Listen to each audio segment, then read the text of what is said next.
Welcome to Friendly Argument with Andrew Bernard and Jeremy Jones. Let's do this. New stuff, All the tangents. some politics, booze, Some more politics. stuff about Kansas, and lots of cheer scenes. Friendly Argument is a podcast showcasing conversations that seek common ground across the aisle of American politics, as well as a few laughs. We hope you guys enjoy, and thanks for watching. All right, we got 10 minutes. 10 minutes to do this thing. Okay, so this is welcome to Friendly Argument with Andrew Bernard and Jeremy Jones. Hello. The recap. The quick recaps. So we stop and think about, hey, what did we actually talk about? We did not do that this time because So I did a little bit of that. Oh, so you did. I'll Excellent. I'm glad you're a responsible human. We intended to talk about Biden's executive orders, and we jumped into communism. Trying to have as we're wont to do, discussing the merits of communism, and then the controversy. That word. That's where we're. Yeah. What would you say? Where did that come from, and where did we get to with controversy? So I think where it came from was I was making the claim that I think a lot of these executive orders are controversial. And you were making the argument that they weren't. And then we got very much sidetracked into a discussion of what is controversial. But before we could even get to that question, we basically had to ask, what is, I think, legitimate thought? Like, what is a legitimate argument? Oh, sure. And then we got into the logic and critical thinking. And the logical and critical thinking, because we spent a lot of time talking about logical and critical thinking and whether or not the premise, like whether that was the golden mean or if it's like you can come to different conclusions based off of premises. And I don't know that we necessarily came to a conclusion so much as we agreed that for the sake of our conversation, that controversy is when people have thought through a position based on all available evidence and come to different conclusions. And it took us 45 minutes to get there or something like that. Yeah. And a sports analogy. A couple sports analogies there. We talked about the economy. And I think we both liked the analogy of the arch that arguments and ideas are, well, maybe not all of them, but lots of them are dichotomies of things, and where the healthy balance is where the keystone, or what holds the thing that is being pushed against but keeps the whole thing upright is. And so absolutely. Yeah. And I hope I imagine we will revisit the arch analogy more in the future, because that's well, I think it might be really it might be a more helpful analogy, because I think one of the things we did agree on, because this is maybe the recap episode will probably be less helpful than the full episode to those listening, because it was heated is probably fair, warm argument is probably passionate argument is probably a good way of describing it. But shoot, I lost the train of thought on controversy and logic and critical thinking and thought. The arch, the keystone. I don't know. I think it flitted away like the beautiful butterfly it is. The longer one is probably the better for actually getting anything out of it, rather than this short one, because there's not really the caps, or the summary is not as useful as the actual thing, I think is what I was everybody go back and watch. Yeah. And just put our whole playlist on repeat and mute it and leave it in the background to just repeat forever and ever. Perfect. And then we touched on founding principles versus and that was part of the dichotomy, and then evolving and both of our sides on that. And then we sort of did a what I'll call the executive order lightning round. Yeah. Well, before we get into the executive order lightning round, since this is the recap, I think where my summation of where we came down on that is that I think you tend to think like the founding principles need to be modernized to fit our more socially, as I put it, socially complex society.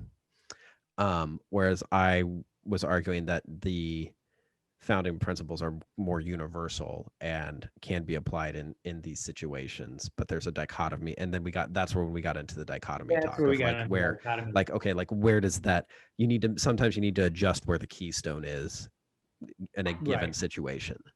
So I don't think we necessarily agreed with it, but we came up with a useful analogy. But I think short of an agreement, I think being able to identify a real genuine point of political discourse that's worth, talking about, and not just sensational for the sense of sensational, which, cable news that's all you see now. Hopefully I like getting to those points, because those are as good as an agreement in my view. So then healthier conversations, at least. Healthier conversations, absolutely.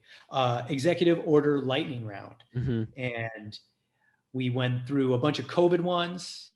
Surprise, surprise. I was more into them. I was not.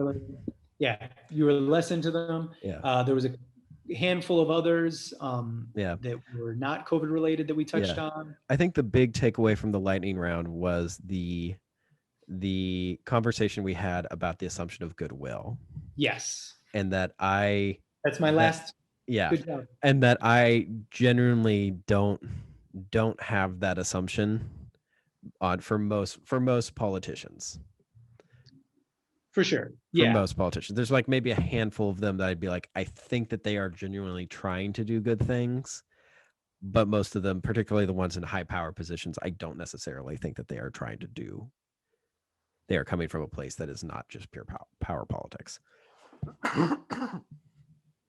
Bless you. Yep. If that were, I don't know what that was. But what was your big takeaway?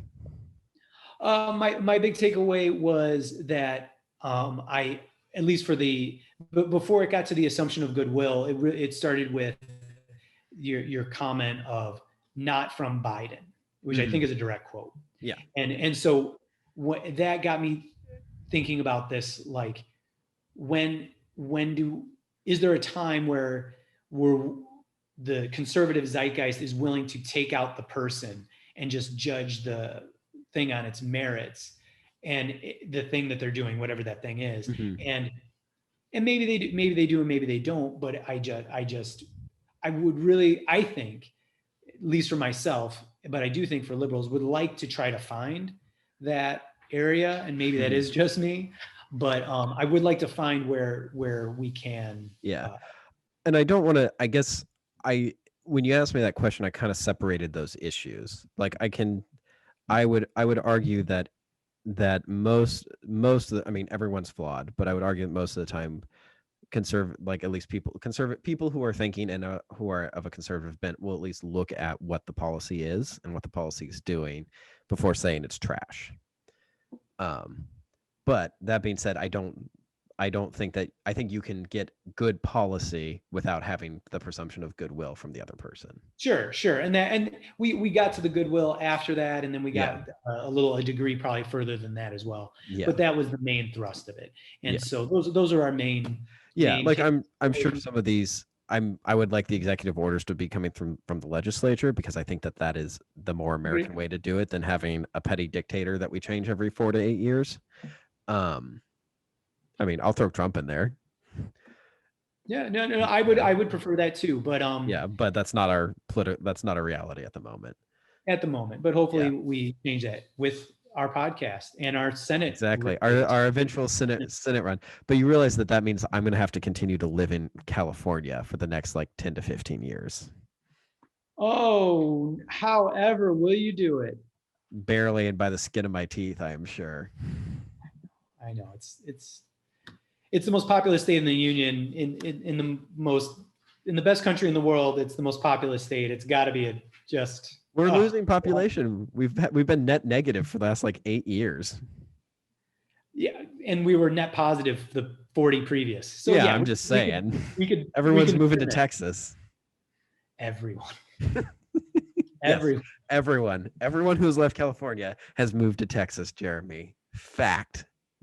Oh, everyone. Fact. That's that's a big mitigating thing from everyone Mm-hmm. is leaving California or moving to Texas. Fine, because I'm being facetious about it. Literally everyone who is ever moving, if they are leaving their city, are moving to Texas. Texas. Yes, I will die. We got room for die on them. this hill. I've driven through that Yeah. state.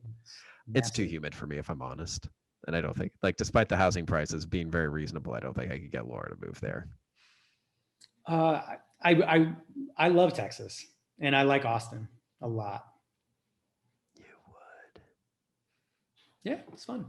Actually, Austin's not bad. Anyway, I haven't been many places other than Texas, but yeah, that was a podcast. That was a recap. It was a podcast. I think we recapped it pretty well. I am out of my alcoholic beverage, so it'll be a little bit harder to cheers today. So we'll do the fake cheers because you don't get a real cheers, audience, unless you watch the whole thing. There you go. Yeah. All right, cheers, Jeremy. Cheers, bud. All right.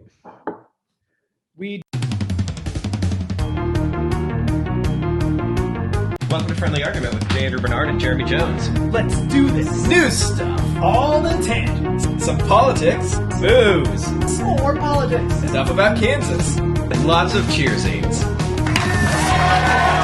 Friendly Argument is a podcast showcasing conversations that seek common ground across the aisle of American politics, as well as a few laughs. We hope you guys enjoy, and thanks for watching.